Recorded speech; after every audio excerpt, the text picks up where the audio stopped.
Alors, vous allez vous présenter d'abord à nos internautes.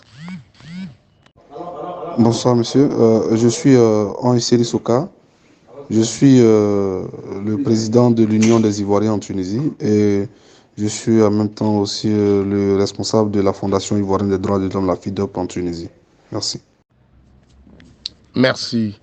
Alors, depuis quelque temps, il nous revient des remous avec la communauté black au niveau de la Tunisie. D'abord, je voulais d'abord savoir aujourd'hui, quelle est la situation sur le terrain? Oui, il faut dire que ici, la situation présentement en Tunisie, la situation est très critique pour la communauté subsaharienne, c'est-à-dire les Noirs que nous sommes. Déjà, vous avez vu que même le premier responsable des Tunisiens, c'est-à-dire le président de la République, le discours qu'il a tenu, un discours raciste qui aujourd'hui a encore plongé la communauté subsaharienne dans le trou. Voilà, nos compatriotes sont aujourd'hui, nous avons enregistré déjà 2 filles ivoiriennes qui ont été violées. Déjà, nous avons des arrestations, presque 500 Ivoiriens aujourd'hui qui sont en prison subsaharienne. Nous avons aujourd'hui des témoignages des personnes des femmes enceintes qui vont à l'hôpital et elles sont refusées aujourd'hui. On les refuse. On refuse comment on appelle, de s'occuper d'elles, disant qu'elles n'ont pas la carte de séjour. Et aujourd'hui, beaucoup de nos compatriotes ne travaillent pas aujourd'hui. Ils sont chassés par des propriétaires des travaux, des patrons, parce qu'ils n'ont pas la carte de séjour. Beaucoup aussi sont chassés des maisons parce qu'ils n'ont pas la carte de séjour. Il faut dire qu'aujourd'hui, c'est la chasse à l'homme, la chasse à l'homme à la peau noire en Tunisie. En tant que premier responsable des Ivoiriens, j'ai été déjà sur des chaînes télé. Nous avons été la situation en Tunisie est très grave, est très grave. Et là, nous continuons de demander un soutien. Ce matin, j'étais avec l'ambassadeur de la Côte d'Ivoire en Tunisie, qui venait à peine de faire une réunion diplomatique entre eux, entre les diplomates de la communauté subsaharienne en Tunisie, parce que la situation est très critique. Donc, ils nous ont dit qu'ils ont déposé sur la table du gouvernement un certain nombre de dossiers par rapport à la situation et qu'ils voient vraiment cette situation qui devient de plus en plus très critique parce que aujourd'hui, ce que nous vivons, c'est que ici en Tunisie, il y a un parti politique tunisien de la gauche qui, voilà, bon, je sais pas si c'est de la gauche ou de la droite, bon, de l'opposition, qui a fait une pétition pour demander à ce que tous les Tunisiens se lèvent pour chasser la communauté noire. Parce qu'aujourd'hui, à cause de cette communauté, ils n'arrivent plus à travailler, ils n'ont pas de boulot, la vie est difficile et que la communauté est partout et que les Noirs leur arrachent le boulot, les Noirs sont partout, les Noirs font comme ils sont chez eux et leur pays n'avance plus à cause des Noirs. Donc, ce parti-là a fait une pétition qui a pris de l'ampleur et ils ont des cyberactivistes tunisiens qui font la propagande, qui font une communication de dénigrement et d'excitation à la haine contre la communauté noire. Donc du coup, même quand tu passes dans la rue, tu as peur parce que les gens ils te voient autrement. Ils vont même dans les cafés pour sensibiliser la communauté tunisienne à se lever contre la population noire. Et voici un peu ce que nous vivons ici. Et il faut dire que c'est très, très, très grave. Dans le discours du chef de l'État, il est revenu la question de l'irrégularité de la plupart des subsahariens et aussi une question aussi de violence. C'est-à-dire que beaucoup de subsahariens, ça donne à des actes de violence dans ce pays d'accueil. Est-ce que vous confirmez cela? Oui, mais le discours du président de la République, quand il parle de la violence, tout ça, effectivement, il y a la violence comme dans tout pays. C'est comme ça aussi dans Tunisie, en France. Il y a eu des Tunisiens qui ont tué, qui ont fait des attentats, mais ça ne veut pas dire que tous les Tunisiens vont en France pour faire les attentats. Vous comprenez? Donc, en ce qui concerne la violence, tout ça, effectivement, dans la communauté subsaharienne, on a aujourd'hui une vague de communautaires qui passent par le désert. Par exemple, ceux qui quittent en Côte d'Ivoire, ils passent par Daloa, ils passent par l'Algérie, je ne sais pas, et ils rentrent jusqu'en Tunisie. C'est nos jeunes frères mineurs qui sont des mineurs, qui ont des soucis en Côte d'Ivoire qu'on appelait comment on appelle, les petits voyous, là, comment on les appelait. Les microbes là qui sont venus ici, plein. Et les Guinéens aussi qui sont nombreux, beaucoup qui ont aussi des passeports ivoiriens, des jeunes gens, effectivement. Mais comment est-ce qu'ils rentrent sur le territoire? Ils rentrent sur le territoire à travers les frontières tunisiennes. Et ce business, ça se passe avec des gardes terrestres tunisiens, des corps habillés, la garde nationale.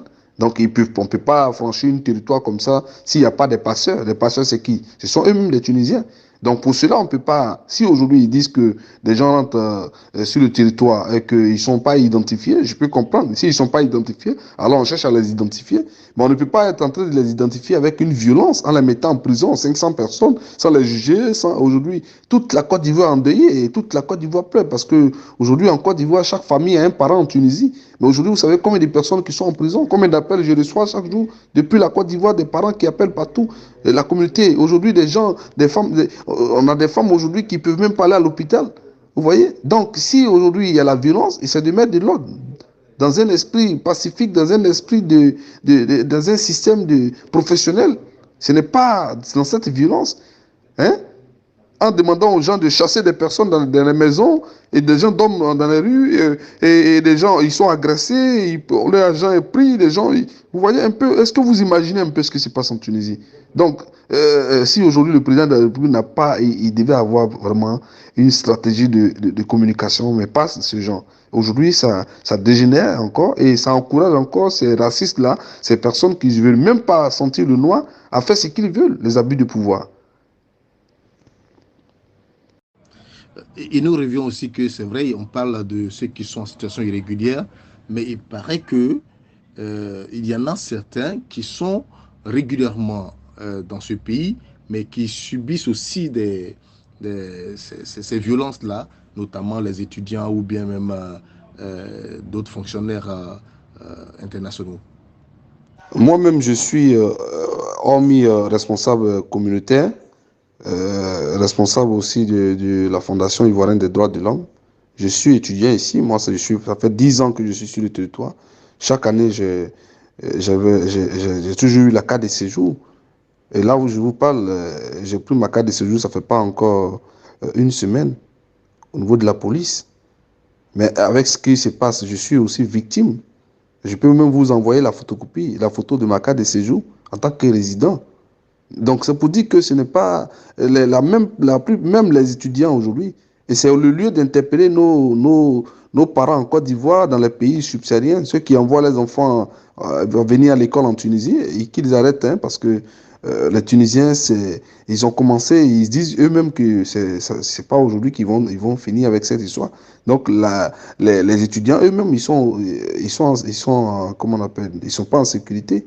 Aujourd'hui, j'ai vu le communiqué de l'association des étudiants stagiaires subsahariens en Tunisie qui ont décidé de ne même plus aller au cours parce qu'il y a l'insécurité, ils sont traumatisés, tout ça. Donc, il ne s'agit pas de seulement ceux qui ne sont pas sont étudiants, il s'agit de tout le monde. Voilà. Termine. Euh, Est-ce que vous pouvez nous faire un petit bilan? Euh, Vous avez parlé des arrestations, des violences, tout ça. Est-ce que vous déplorez aussi des morts? Combien de personnes arrêtées? Est-ce qu'il y a eu des personnes blessées? Est-ce que aussi vous déplorez des pertes en vie humaine? Ben pour l'heure, nous n'avons pas encore eu de... Rien n'a été signalé. Ben, comme d'habitude, hein, ici, on a des compatriotes qui meurent d'une manière suspecte, c'était avant cette période que nous traversons. Donc, je ne peux pas vous dire que nous avons déjà laissé des pertes en vie humaine dans cette situation. Voilà, parce qu'à l'intérieur du pays aussi, nous avons beaucoup de cas là-bas, donc on ne sait pas, on n'a pas encore fait un bilan en tant que tel. Ce que je peux vous dire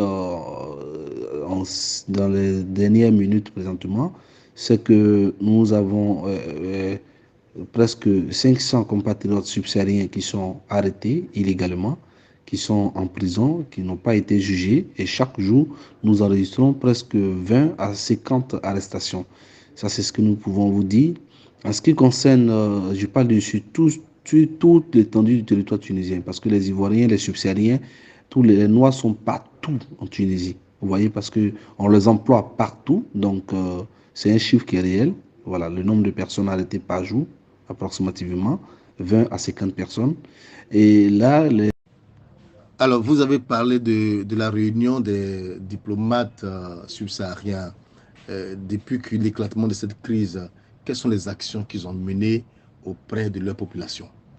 ben, ils préparent un retour volontaire. Et donc, les gens ne font qu'aller s'inscrire, voilà, dans la peur, croyant que cette fois-ci, ce retour sera une réalité. Parce que je crois que ça fait plusieurs fois que notre ambassade organise un retour, voilà, sans suite.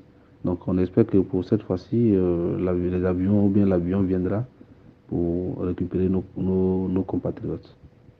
Pour l'heure, c'est la solution qui sont en train d'envisager. Et aussi, l'ambassadeur disait que ils sont en train de voir avec l'État tunisien pour que les choses puissent aller se passer, que les choses se passent bien et qu'ils voient vraiment les difficultés que nous vivons et qu'ils sont conscients de ce qui se passe. Voilà un peu la communication et les propos de l'ambassadeur. Merci. Mais ça, ce sont les propos de l'ambassadeur, mais vous qui êtes dans le feu de l'action, qu'est-ce que vous demandez? Vous voulez rentrer chez vous ou bien peut-être vous espérez qu'une solution soit trouvée avec les autorités tunisiennes? Oui, mais nous sommes, il y a deux vagues, et ça c'est sûr et certain.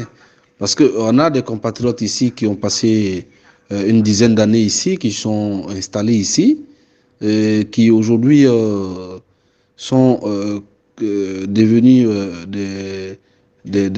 comment on appelle, des personnes qui vivent en Tunisie pour longtemps. Donc, ces personnes ne peuvent pas automatiquement rentrer chez eux. Il faut une organisation. Et vous savez, aujourd'hui, chez nous, pour s'installer, quand tu viens de l'aventure, c'est pas facile. Et mais même le retour volontaire, c'est parce que nous sommes dans une période de crise. Sinon, un retour volontaire s'accompagne. Et nous imaginons comment l'État va accompagner nos compatriotes. Donc, on ne peut pas demander à quelqu'un qui n'a pas envie d'aller de partir maintenant. Donc, nous avons une vague de personnes qui veulent rentrer immédiatement. Et on a aussi une vague de personnes qui veulent aussi qu'il y ait la stabilité pour qu'ils continuent leur aventure. Voilà, parce qu'on ne peut pas empêcher aussi quelqu'un à rester à l'aventure, mais à être à l'aventure. Donc, nous avons ces deux vagues. Nous voulons la stabilité. Et nous voulons aussi les départs volontaires parce qu'il y a certains aussi qui veulent rentrer chez eux parce qu'ils n'arrivent pas à supporter cela. Et voilà, donc en tant que responsable communautaire, je peux vous rassurer que nous avons ces deux vagues-là. Beaucoup veulent rentrer et il y a beaucoup aussi qui veulent que la situation se calme pour que la vie, tout se passe comme dans le passé. Vous voyez un peu? Voilà, merci. Les personnes blessées, et beaucoup aussi, même nous avons un compatriote ivoirien présentement que son propriétaire de maison, son bailleur a projeté je crois, du deuxième étage. Et aujourd'hui, il a les pieds cassés, vous voyez. Nous avons un compatriote qui s'est fait agresser par des gens. On a nous avons beaucoup de témoignages, beaucoup de témoignages. Donc les agressions, voilà, on n'en parle pas. Et c'est ce que nous appelons aussi parfois aussi les abus de pouvoir qui sont aussi très très nombreux parce que les gens à cause de la situation, les gens ils font ce qu'ils veulent sur nous, personne ne peut parler. Donc les enregistrements au niveau des agressions, des blessés, il y en a beaucoup. Très, très beaucoup. Merci. Alors, est-ce que vous avez un appel à lancer pour qu'on puisse définitivement mettre un terme à cet entretien? Un appel à l'endroit certainement des autorités. Oui, l'appel que je peux lancer, c'est de demander à notre gouvernement et à nos autorités de nous venir en aide à travers un départ volontaire et aussi essayer de... Je sais que notre pays, la Côte d'Ivoire, qui est aujourd'hui très puissant, a des capacités de pouvoir gérer une telle situation. Je connais un peu le droit de veto de notre pays et du président de la République de notre pays, sa puissance aujourd'hui. Donc, je sais qu'il peut vraiment nous aider et vraiment à régler cette situation. Faire entrer nos compatriotes immédiatement.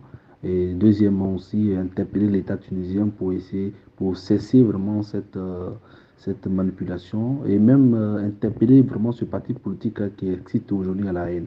Donc c'est cet appel-là que je voulais lancer. Voilà, encore merci à vous. C'était Ange Seri Soka, président de l'Union des Ivoiriens en Tunisie et représentant